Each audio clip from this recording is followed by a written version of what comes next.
오늘 본문 누가복음 5장은 갈릴리 바다에서 고기잡이 하던 베드로가 어느 날 아침에 예수님을 만나 주님의 부르심을 받게 되고 주님을 따라가는 예수님의 제자가 된 부르심에 대한 내용입니다. 갈릴리 바다는 참으로 아름다운 바다입니다. 우리 그리스도인들의 성지의 근본이라고 해도 과언이 아닙니다.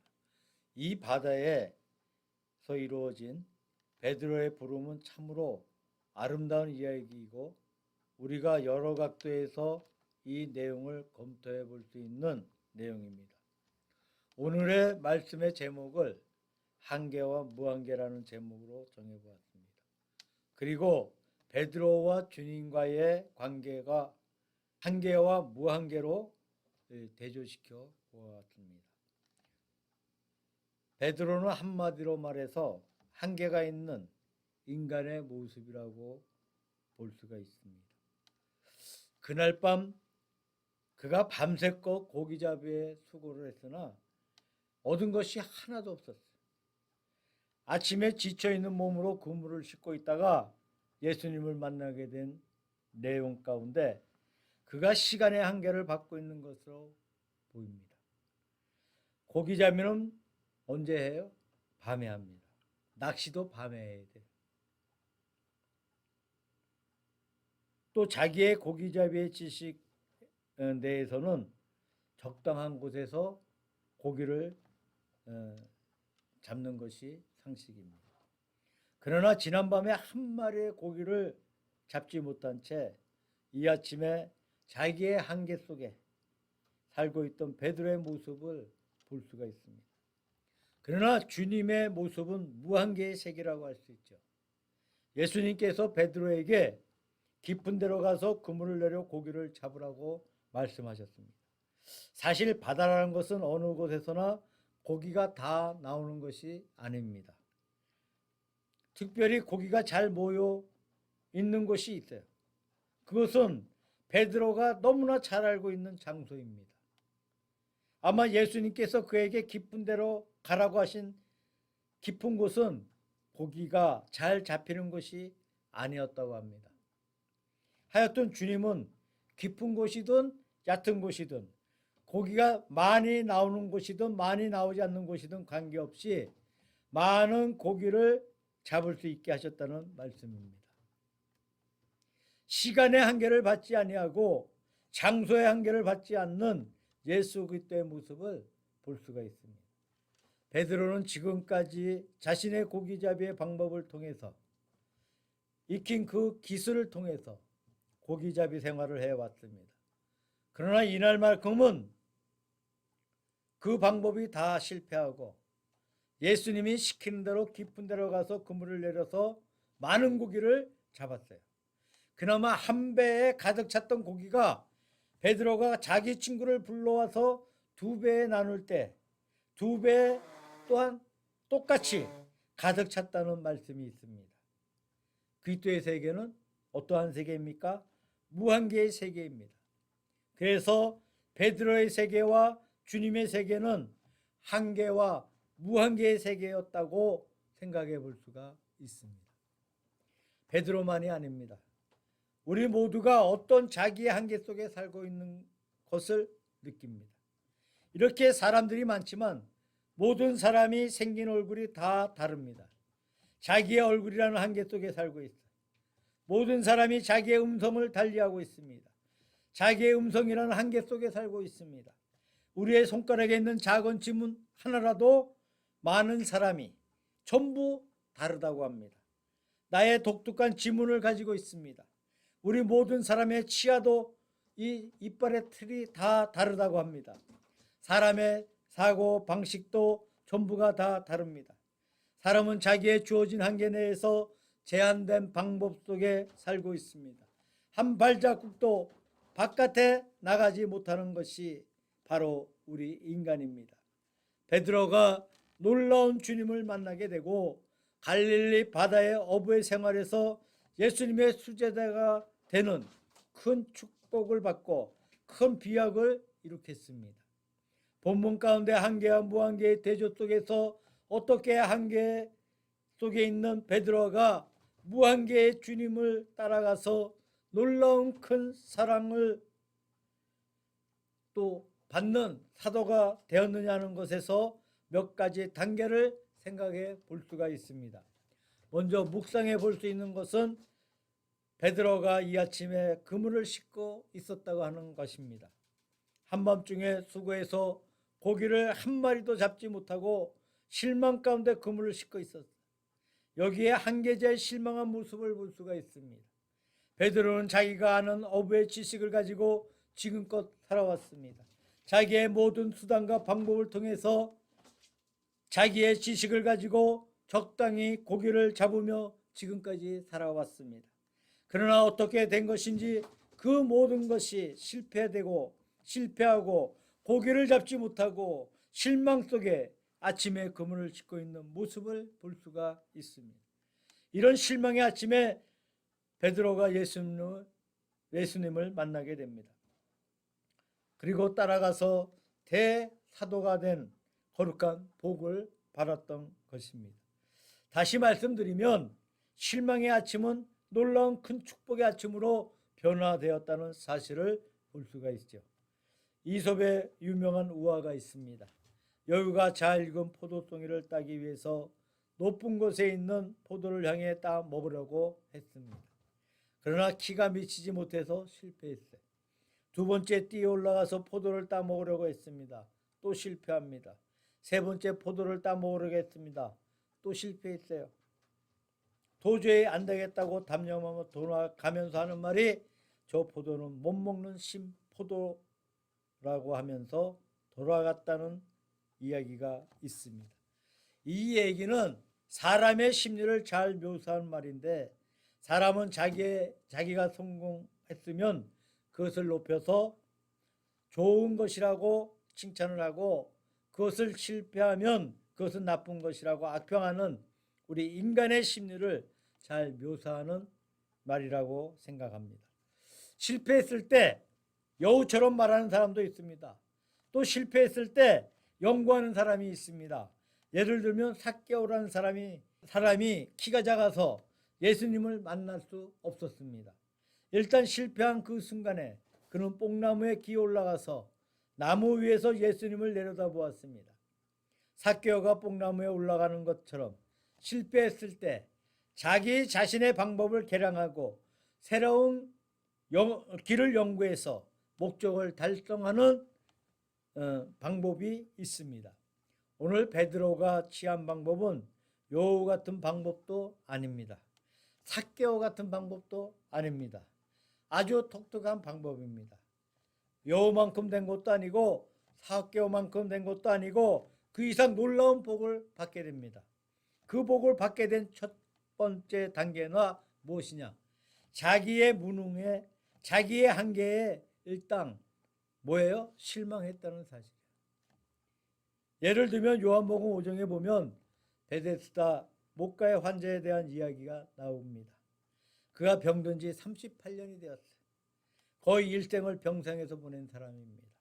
그가 마지막에 이 베데스다 목가에 왔어요. 이 무슨 가끔 가다가 천사가 와서 물을 움직이는데 그때 먼저 뛰어들어가는 사람이 치료를 받게 됩니다. 그 전설에 믿고 와서 누웠어요. 그 환자만 있는 것이 아니고 절뚝발이도 있고 소경도 있고 갖가지 병자들이 거기에 다 모여 있습니다. 그 목과의 현상은 인간의 종착역 또는 인간의 마지막으로 가는 곳이라고 그렇게 말할 수 있습니다. 거기에 있는 분들이 처음부터 그 목가에 왔다고 생각하지 않습니다. 아마 저마다 자기들의 돈을 가지고 낫는 방법을 강구하다가 또 대학병원에 가서 시도도 해보았을 겁니다. 그 외에 여러 가지 방법을 통해서 자기의 이 병의 고통에서 구원받기 위해 노력을 했을 것입니다. 전부 실패했어. 돈도 다 떨어졌어. 마지막에 가서 모여온 것이 이 베데스다 목가인 것입니다. 그러니까 인생의 종착역, 절망한 사람들이 모여있는 장소가 이 베데스다 목가예요. 일단 예수님께서 이곳에 오셔서 모든 병자들 가운데도 가장 딱한 사람, 가장 가능성이 없는 사람, 38년 된 환자 곁에 오셔서 묻는 말씀인 내가 낫고자 하느냐. 목가에 와 있다는 자체가 병이 낫고 싶은 욕망에서 온 겁니다. 예수님께서 물으신 의도는 그의 대답을 듣고 온 것이 아닙니다. 그의 대답은 주여 물이 동할 때 나를 못에 넣어줄 사람이 없어 내가 가는 동안에 다른 사람이 먼저 내려가나이다 라는 말이었습니다. 낫고 싶은데 그 방법은 딱 하나밖에 없는데 그 못에 먼저 뛰어 들어가는 것밖에 없습니다. 예를 들면 절뚝발이 같은 사람은 절뚝거리면서 먼저 뛰어 들어갈 수 있어요. 소경은 방향만 잘 잡으면 뛰어 들어갈 수 있습니다.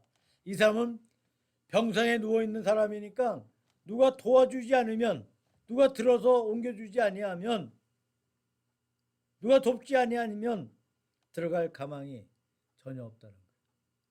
이 위기에 누가 누구를 돕겠습니까? 다들 자기들 병이 먼저 낫고 싶은데 그를 돌보지 않습니다. 그래서 다른 사람이 먼저 내려가나이다 라는 고백을 합니다. 다시 말씀을 드리면 자기 한계의 슬픔을 예수님에게 고백한 것입니다. 자기의 딱 하나밖에 없는 길도 내게는 소용이 없다는 거예요. 너무나 한계가 많습니다. 내 육체의 한계가 있습니다. 환경의 한계가 있습니다. 사람의 한계가 있습니다. 너무나 많은 한계의 절망을 예수님께 고백한 사실입니다. 그때 예수님께서 일어나 내 자리를 들고 걸어가라고 말씀하셨어요. 그가 벌떡 일어서서 그 상을 메고는 집으로 돌아갔다는 말씀이 있습니다. 자기의 한계의 세계에 대한 절망이 예수님의 권능을 받는 동기가 되었다는 말씀입니다. 같은 사건이 마태복음 5장에 나와 있어요. 12회를 혈루병으로 앓고 있던 한 여인이 군중 사이에 끼어들었습니다. 예수님의 옷단을 뛰어들어서 예수님의 옷단을 만진 사건이 나옵니다. 그는 자기의 일생을 통해서 병을 앓은 기간이 12년의 세월이에요. 어떤 의미에서는 시간적인 의미에서 이 만기라고 할 수 있어요. 만기가 뭐예요? 만기와 암환자, 끝이란 얘기. 병으로 인해 12년, 끔찍하고 지루한 세월, 말기. 자기가 있던 모든 돈도 다 허비했다고 했어요. 의원들에게 갔으나 의원들의 기술로도 고치지 못했다고 했습니다. 그녀는 돈의 절망을 느꼈어요. 돈이 다 없어졌습니다. 인간의 기술의 절망을 느꼈어요. 의학이 자기를 고치지 못해. 시간적인 말기입니다. 더 이상 참을 수 없는 기나긴 세월을 다 보냈어요. 실망한 나머지 자기에 있는 전력을 기울여 남모르게 걸어와서 교묘하게 예수님의 옷단을 만졌습니다. 그때 예수님의 권능이 그에게 임하셔서 그 병에서 구원을 시켜 주었다는 말씀이 있어요. 옛날 헬라 철학자 소크라테스가 가르치는 말은 내 자신을 알라는 말이었습니다. 그러면 내 자신이 아는 내 자신이 어떠한 나인가? 소크라테스는 나는 아무것도 알지 못하는 것밖에 알지 못한다. 내 자신을 알라. 어떤 자신이겠습니까? 아무것도 알지 못하는 자신입니다. 소크라테스의 유명한 아이러니 사상이 여기에 있습니다. 거리에 지나가는 청년을 붙들고 무엇인가 질문합니다. 처음에는 질문이 쉬워요.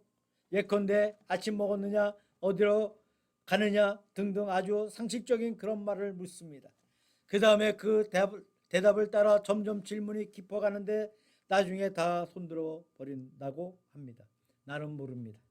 그렇게 결론 짓게 마련입니다. 그러면 이 철학자가 슬며시 웃으며 하는 말이 당신은 이제 모르는 것이 아닙니다.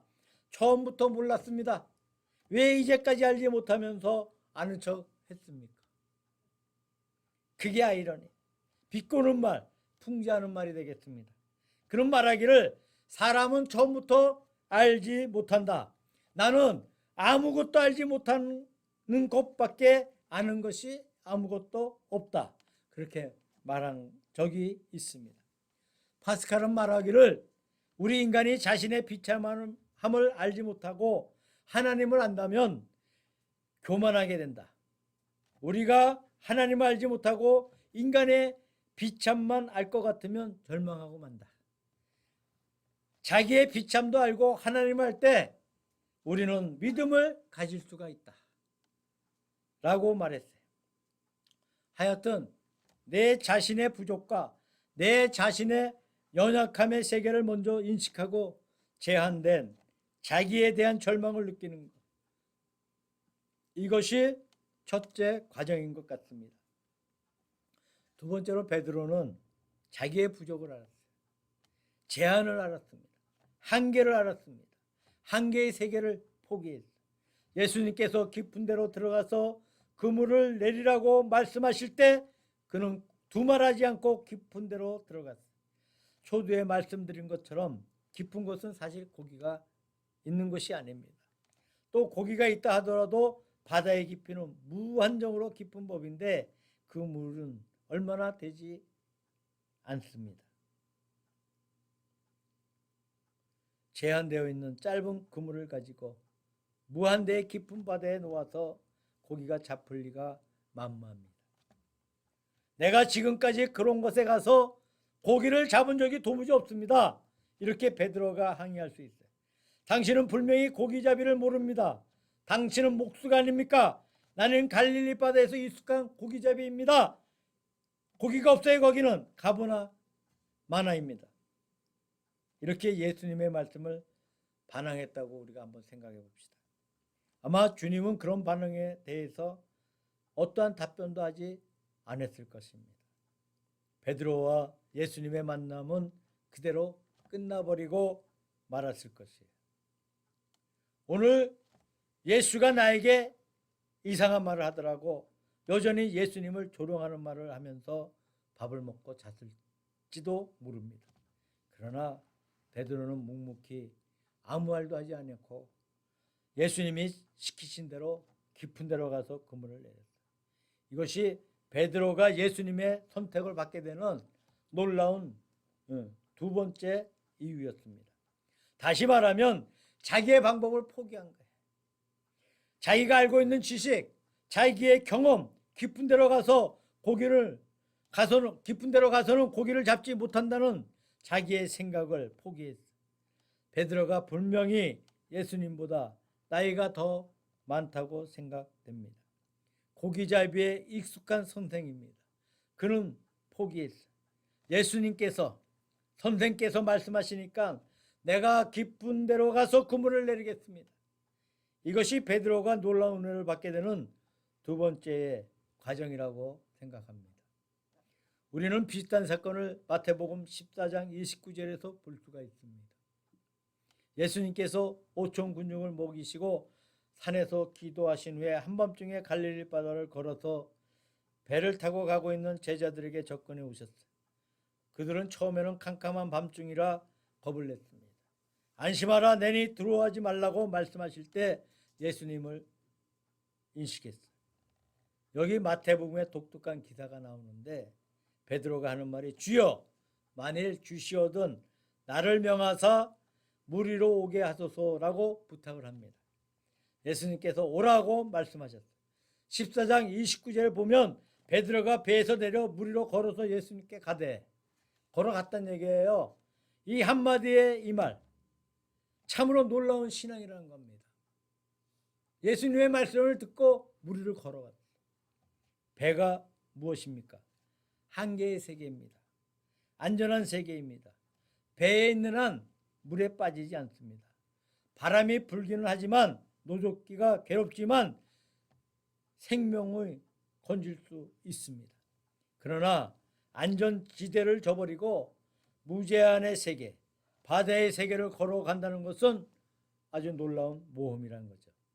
안전지대를 저버리고 인간의 양식과 상식을 버리고 상식에 맞지 않게 바다로 향해 걸어가기 시작했습니다. 물론 베드로가 겁이 나서 오래가지 못하고 물에 빠지기는 했습니다만 걸어가는 그 순간은 얼마나 놀라운 놀랍고 아름다운 모습인지 몰라요. 사도행전 12장에 보면 또 하나의 사건이 있습니다. 베드로가 옥에 갇혀서 그 다음날 순교하기를 기다리고 있던 첫날 밤에 그는 군사들에게 포위가 되어 옥중에서 깊이 잠이 들었어요. 이때 천사가 그의 옆구리를 찌릅니다. 따라오라고 말했습니다. 베드로의 손이 다 풀렸어. 천사의 뒤를 따라갔어. 문이 다 잠겨 있는데 군인들이 지키고 있는데 그 문을 하나둘 통과하고 걸어갔습니다. 얼마쯤 가다가 가만히 뒤돌아보니까 옥에서 나와 있다는 거예요.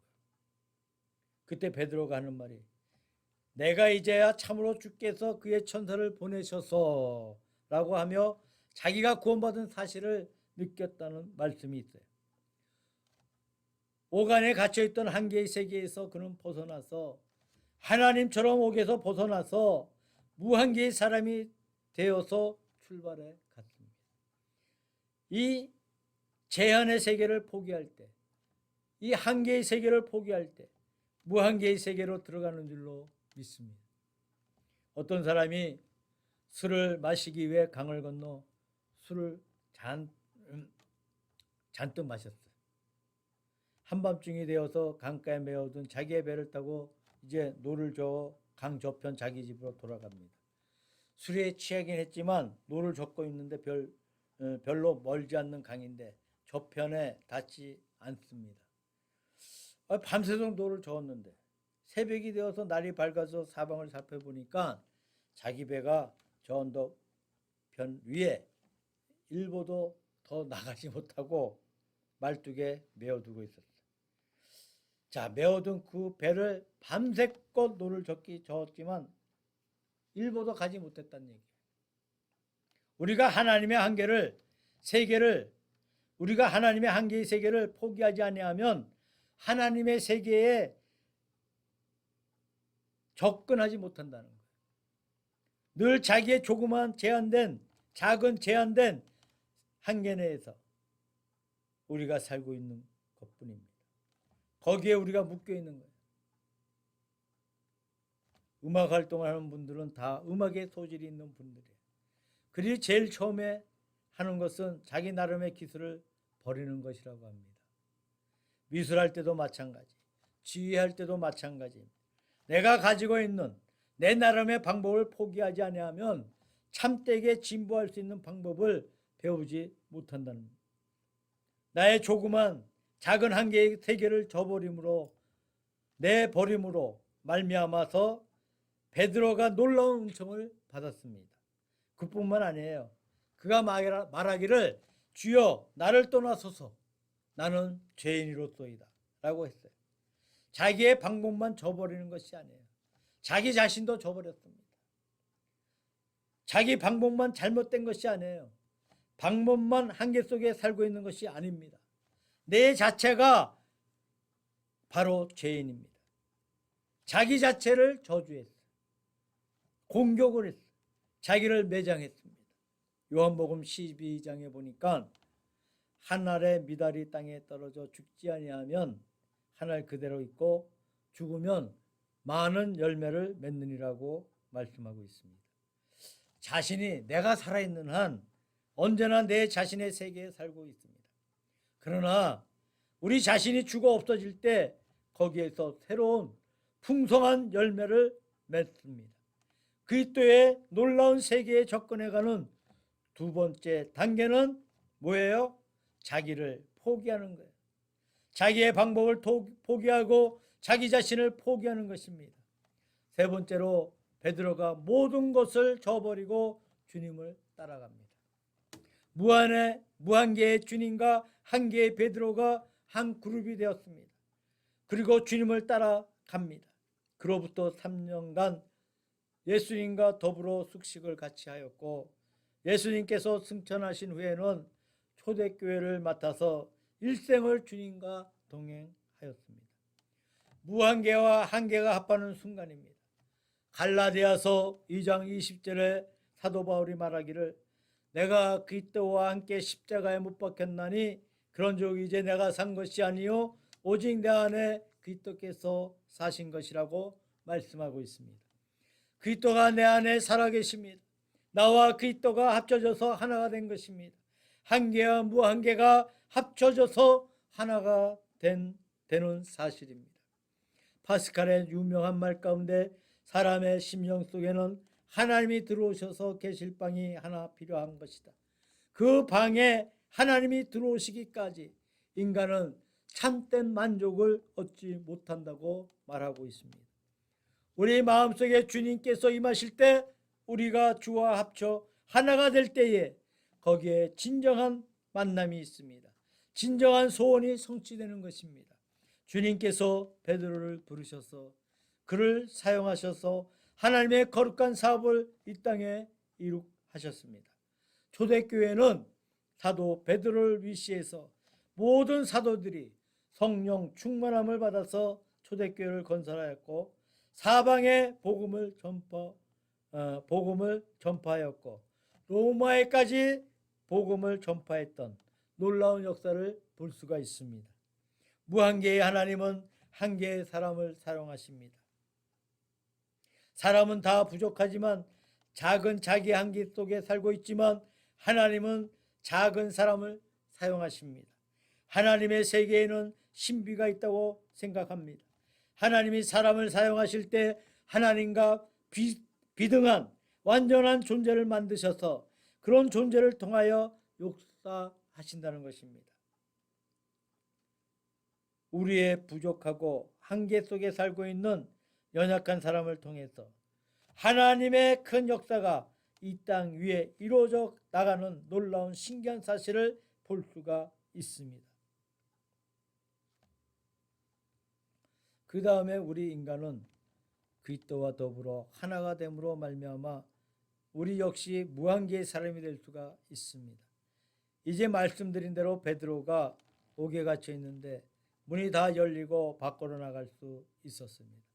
옥을 지키는 사람은 그냥 있는데 손발의 착고가 다 풀리고 그냥 나왔어요. 무한계의 세계가 아니겠습니까? 초대교회가 놀라운 기적을 많이 행했습니다.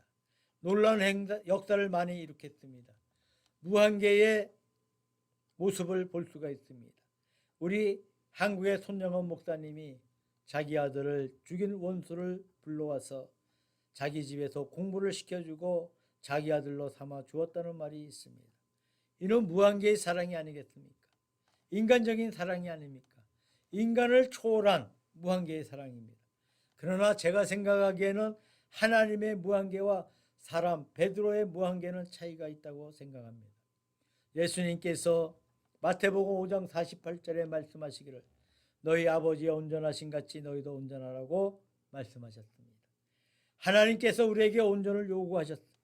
빌립보서 3장 12절에 사도 바울이 말하기를 내가 이미 얻었다 함도 아니요 온전히 이루었다 함도 아니라 오직 내가 그리스도 예수께 잡힌 바 된 그것을 잡으려고 쫓아가노라고 말씀하고 있습니다. 사실 바울은 온전한 사람이 아닙니다. 그러나 온전을 향해서 달려가고 있습니다. 바로 그 모습이 온전입니다. 하나님은 온전하신 온전입니다. 사람은 온전을 향해서 달려가는 온전입니다. 이것이 그리스도의 온전함과 사람의 온전함의 차이라고 생각되어집니다. 어찌하든지 우리가 주와 더불어 결합할 때 주님의 거룩한 온전, 무한계의 세계를 본받아 갈 수 있는 줄로 생각되어집니다. 밀레의 유명한 그림 가운데 어린아이가 이제 겨우 일어설 줄 알아서 발자국을 떼어서 걸어가는 그림이 있어요. 대단히 위태로운 걸음걸이인데 그 배후에는 큰 손이 2개 버티고 있습니다. 어머니가 뒤에 버티고 아이를 따라가고 있어요. 만약에 아이가 넘어지면 당장에 붙들 작정입니다. 그래서 어머니 손의 보호하에 아이가 걸음을 걷고 있다는 것입니다. 이 그림은 인간 전체의 모습이라고 볼 수가 있습니다. 우리는 아기처럼 완전하지 못한 존재들이에요. 다 자기의 연약한 제한 속에서 살고 있는 존재, 연약 속에 걷고 있는 존재입니다. 그러나 우리의 배후에 전능하신 주님의 손길이 우리를 감싸고 계십니다. 우리가 부단히 제한 속에 살면서 눈을 들어서 무제한의 세계를 바라보시기를 바랍니다. 전능하신 주님의 은총을 바라보시기 바랍니다. 그때 우리 역시 무제한의 사람이 될 수가 있습니다. 우리 역시 참된 안정과 평강을 누릴 수가 있습니다. 갈릴리 바다에서 베드로가 받았던 은혜가 우리 각자의 은혜가 되기를 축원합니다.